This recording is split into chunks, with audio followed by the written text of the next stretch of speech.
Akhir-akhir ini masalah tak henti-hentinya melanda UGB. Dari kasus dugaan penipuan, dugaan pelecehan hingga dugaan tindak pencurian emas milik mantan pasiennya. Tidak mau salah langkah, Guntur Bumi pun tidak tanggung-tanggung menyiapkan pengacara. Ada 10 pengacara telah siap membelanya dari segala tuduhan. Tak lagi muncul kala hujatan kian memanas, benarkah Guntur Bumi trauma untuk tampil di hadapan umum? Dan pemirsa, ini liputannya.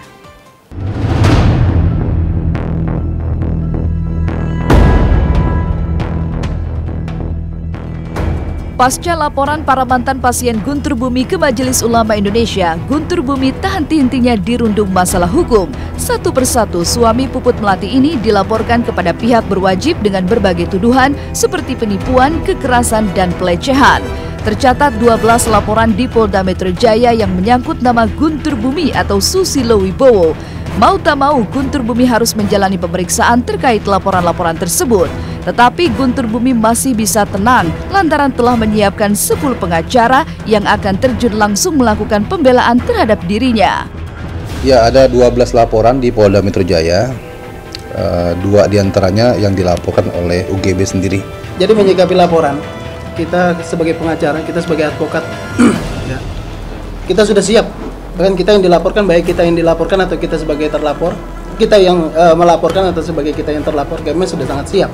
Ya, dengan segala persiapan kami, karena tim sudah bekerja.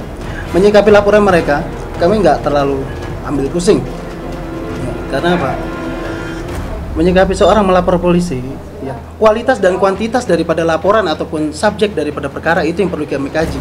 Ya, kalau laporan abal-abal atau segala macam, ya kami nggak terlalu pusing. Kami sudah sangat siap. Sederet pengacara yang akan membela Guntur Bumi seolah memperlihatkan betapa besar permasalahan yang harus dihadapi Guntur Bumi. Apalagi belum lama ini, selain tudingan penipuan, kekerasan, dan pelecehan, ia juga dituduh melakukan tindak pencurian emas kurang lebih seberat 200 gram oleh mantan pasiennya di Balikpapan, Haji Yusdiana. Kabar ini sontak dibantah oleh kuasa hukum Guntur Bumi yang sangsi lantaran barang yang dicuri justru berada di tangan pemiliknya. Rekaman CCTV juga dianggap tak cukup membuktikan Guntur Bumi sebagai pencuri. Selain bantahan, mereka menantang agar pihak Haji Yusdiana membuktikan bahwa Guntur Bumi melakukan tindak pencurian. Mengaku katanya terjadi pencurian. Ketika ditanya, emasnya mana? Ini emasnya yang dicuri. Kalau yang namanya pencurian, barang ini adanya di UGB. Bukan kemudian barang ini adanya di yang meneriak atau yang menyatakan emas saya ini dulu dicuri. Terus esensinya, lalu tindak pidananya mana?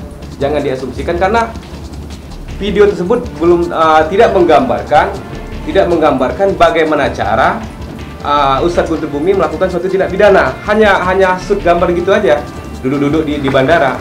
Jadi kami secara tim kuasa hukum mempertegas bahwa tidak ada dugaan tindak pidana pencurian emas sebesar 200 gram tersebut. Terlepas dari semua permasalahan hukum yang mendera, Guntur Bumi sendiri kini tak pernah memperlihatkan batang hidungnya kepada publik. Ia menghilang bagaikan ditelan bumi meski terus dicecar pemberitaan miring. Keterangan dari kuasa hukumnya, Guntur Bumi yang merasa terpojok mengalami paranoid atau ketakutan berlebihan lantaran tudingan-tudingan yang semakin memojokkan dirinya.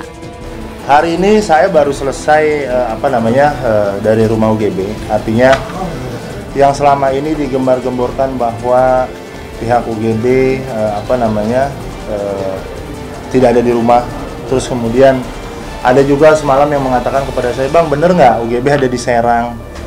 Bener nggak ada di Banten?" Itu saya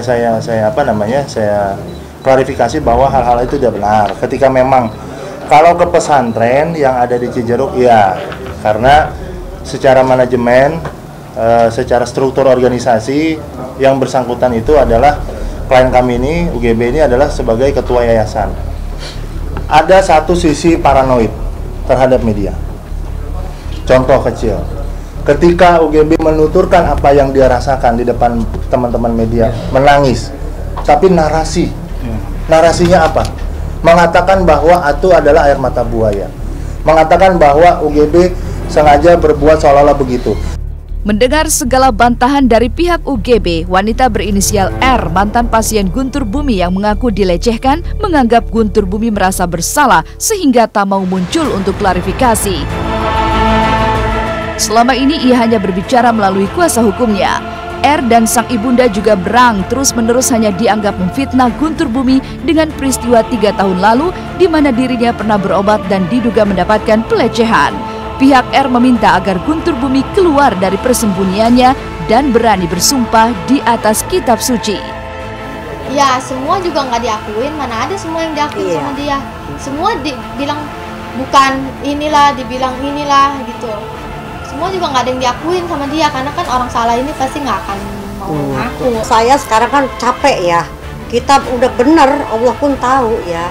Dari anggapan di sana, ya beginilah, begitulah ya. Sekarang begini aja. Seret aja si Guntur Bumi. Lebih baik saya bawa Al-Quran nih. Saya bawa Al-Quran. Sumpahlah.